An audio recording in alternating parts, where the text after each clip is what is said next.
Welcome my fellow citizens of the blood. Tonight, the Red Question has an absolute darling to share with you. The so-called strongest of Methuselahs, the living ark, who literally is beside himself with rage. The OG eco-warrior, Enkidu. Enkidu's embrace is of course surrounded in mystery, as all Methuselahs are, but crumbs can be found if you know where to look.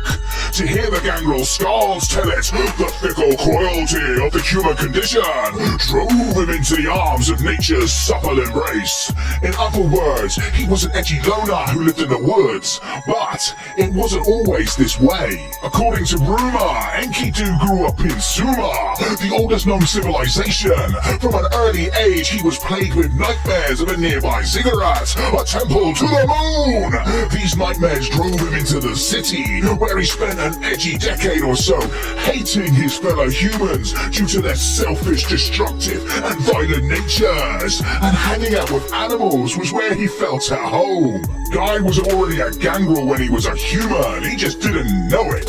Unsurprisingly, Enkidu hated animal sacrifice, which was a big thing in Sumer at the time, and found himself drifting further and further towards the edges of society.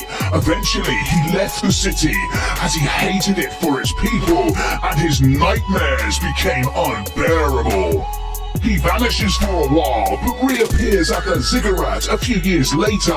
Apparently, he decided to get to the bottom of who or what was inside his head.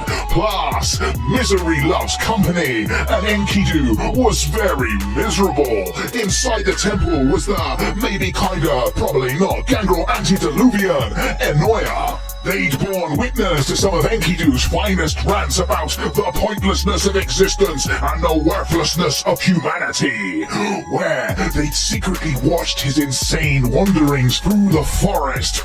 Not at all creepy, finding themselves enamored with a fellow tree hugger. Enoya lured Enkidu deep into the temple, where they embraced him. But, and here's where the plot twist comes in, my friends, Enoya had embraced Enkidu with a very specific purpose in mind. You see, as a fellow animal-loving eagle freak, Enoya had been absorbing animals into their body, specifically animals that had technically gone extinct. Their MO was to capture the last of a species, ghoul it, and well, suck it inside of them like an overexcited flesh sponge. Nasty! But more importantly, they've recently seized the legendary creature that some of you may have heard of, the Typhonic Beast, a jaguar dog thing. Given that Enoya may well have been one of the originators of the discipline animalism, they hadn't had any trouble calming and controlling the creatures within her. Apart from the Typhonic Beast.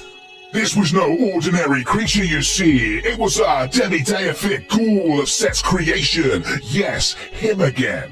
One of Enoya's legendary siblings and a fully paid-up member of the definitely not real Founders Club of the 13 Clans. So, needless to say, it was getting a bit of a handful, and some of the skulls even referred to it as possessing a beast within a beast. So yeah, the puppy needed some house training, and Enkidu was the new dog walker. Enoya named him her successor as an animal-carrying thing, and named him the Noah, which has a much nicer ring to it than "you're proper fucked."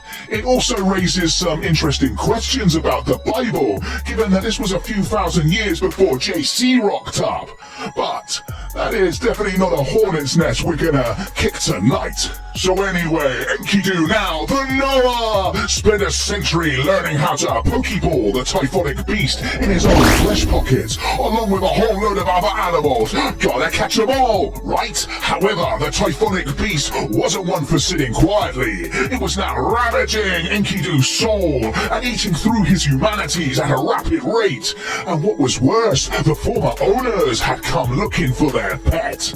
While Enkidu was cosplaying as the world's first walking animal shelter, Set and his fellow clan were royally pissed that the gangrel had stolen their favorite toy.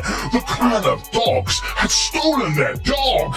This was not okay at all for the serpents, which kicked off a whole war over which clan got to keep the puppy. And so started the epic conflict that no one has ever heard of, the Great Dog Wars.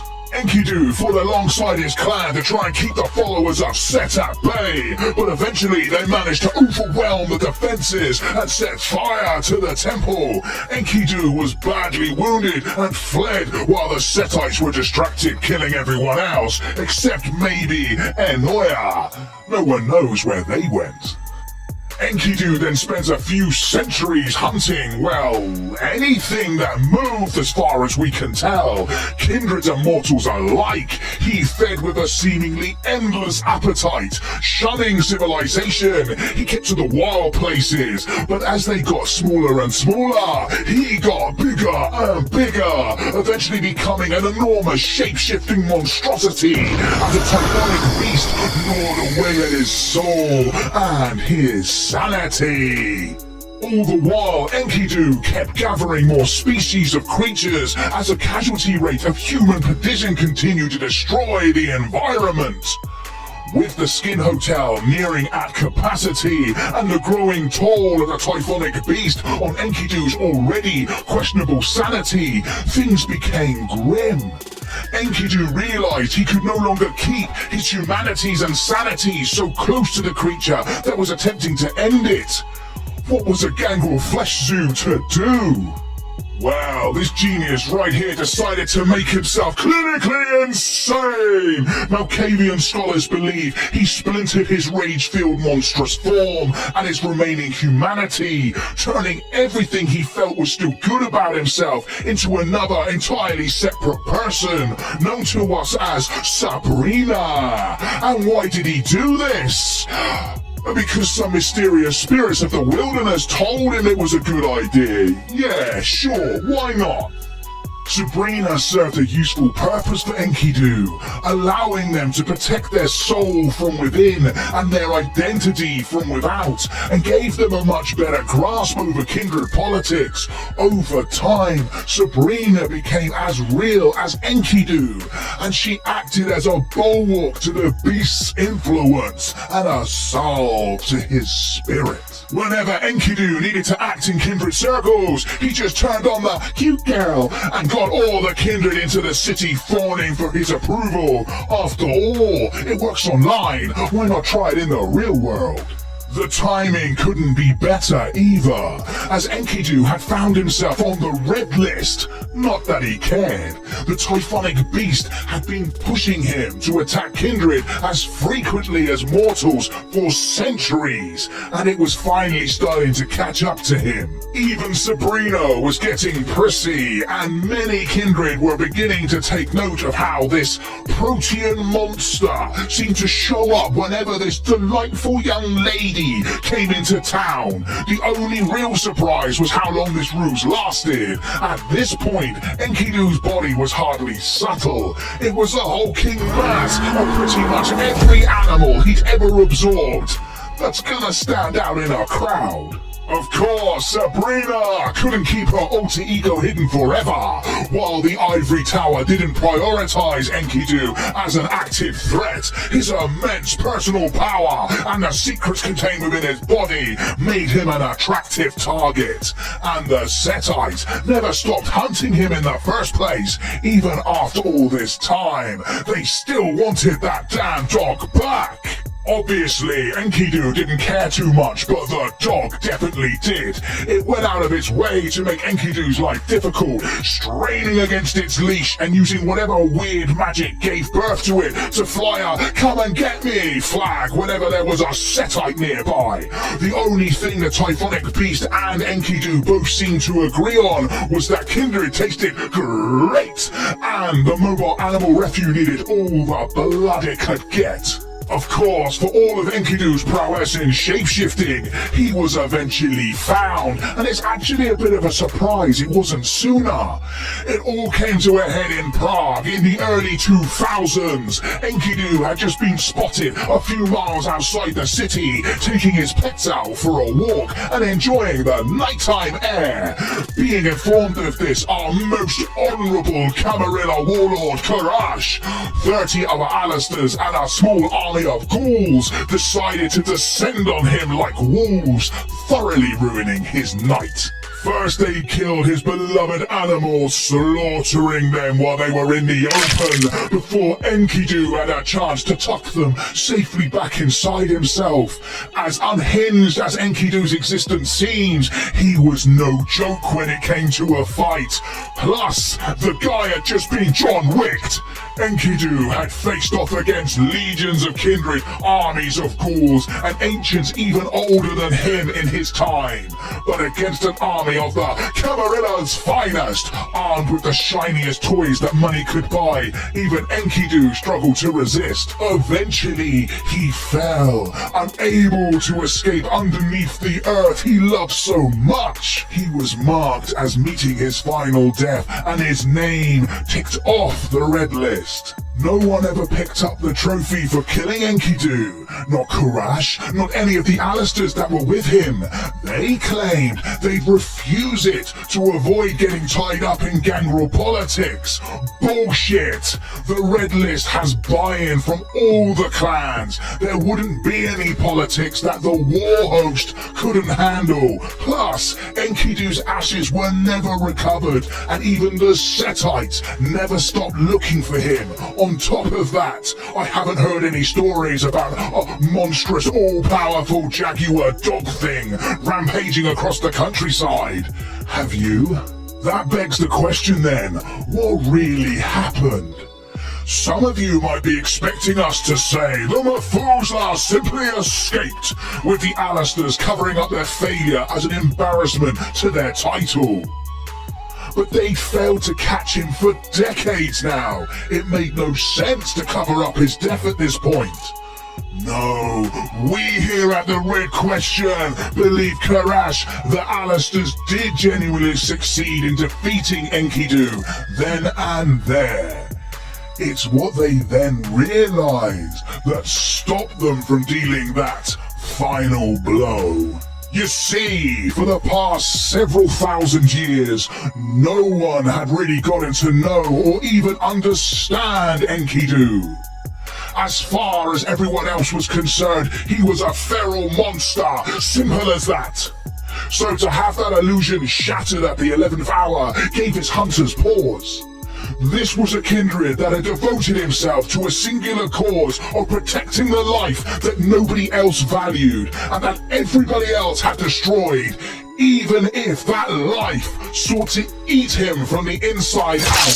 For even the most cynical and jaded of kindred, to witness the consequences of the Typhonic Beast escaping must have been a terrifying thought. And so, the Gangrel and Ventru present collaborated, declaring Enkidu dead and removing him from the Red List.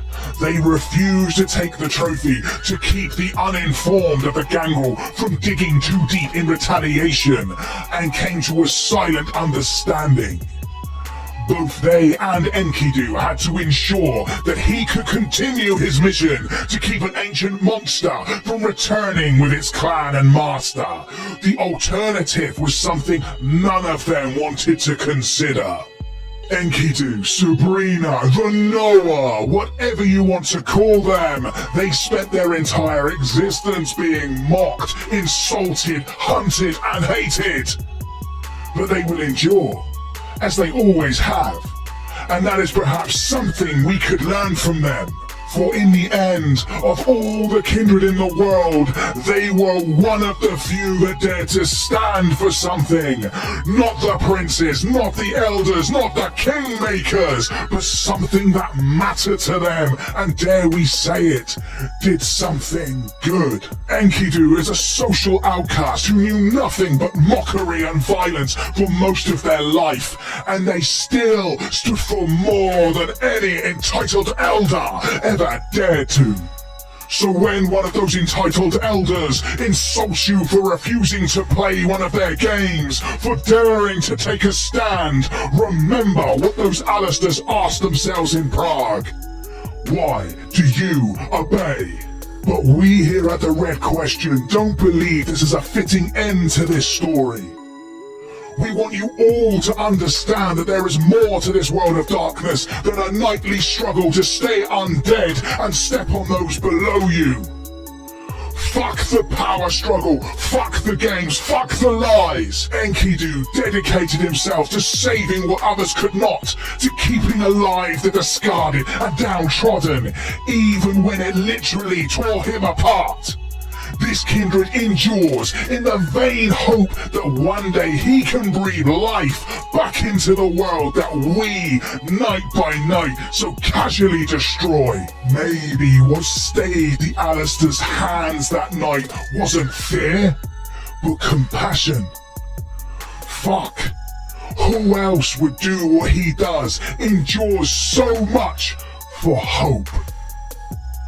We bow our heads to you, the knower. May you one day save us all.